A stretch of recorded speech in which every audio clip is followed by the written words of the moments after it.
ورفعت مصر رأسها عاليا وهي تحتفل بعيد قومي عظيم، وخفقت قلوب أبنائها جميعا شعورا بفرحة الحرية وعزة الكرامة الوطنية.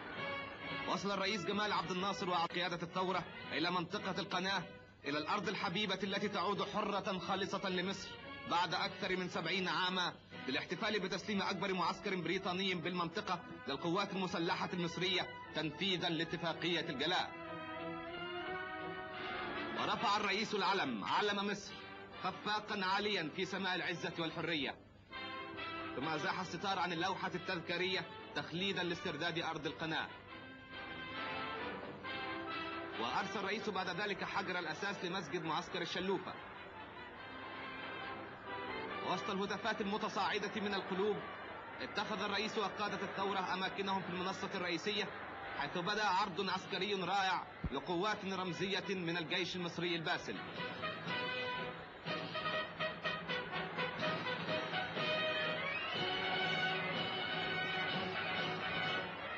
إنهم جنود مصر الذين آلوا على أنفسهم أن يفتدوا هذه الأرض بالأرواح والدماء، فهي أرض الآباء والأجداد، وهم وحدهم القادرون على حمايتها والذود عنها. ويمرون أمام الرئيس والقادة تجري في عروقهم دماء العزة والكرامة، ويملأ قلوبهم الإيمان العميق بالله والوطن.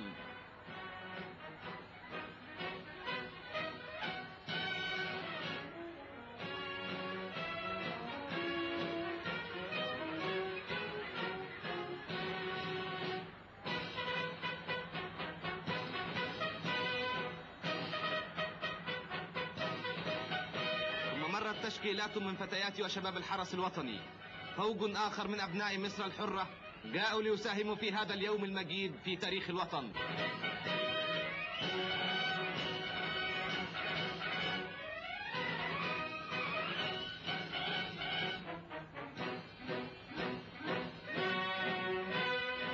وشهد الحاضرون بعد ذلك عرضا للقوات الميكانيكية التي تمثل السيارات المدرعة ومدفعية الميدان والدبابات.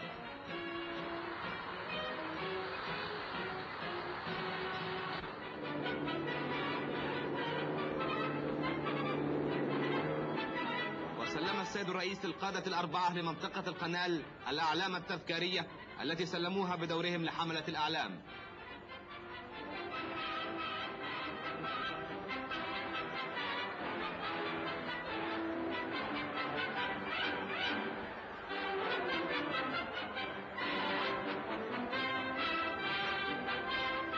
وأهدى الرئيس شارات تاريخية لقادة الوحدات المشتركة في العرب.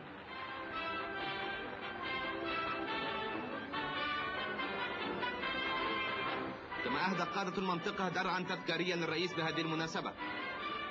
وفي ختام الحفل قال اللواء عبد الحكيم عامر: سنحافظ على كرامة مصر دائما، وسيكون شعارنا: سنعيش أبطالا أو نموت شجعانا. ثم قال الرئيس: بسم الله نبدأ اليوم مرحلة جديدة في تاريخ هذا الوطن، مرحلة نشعر فيها بالحرية الحقيقية، فهذه الحرية ثمرة جهاد أمة وكفاح شعب.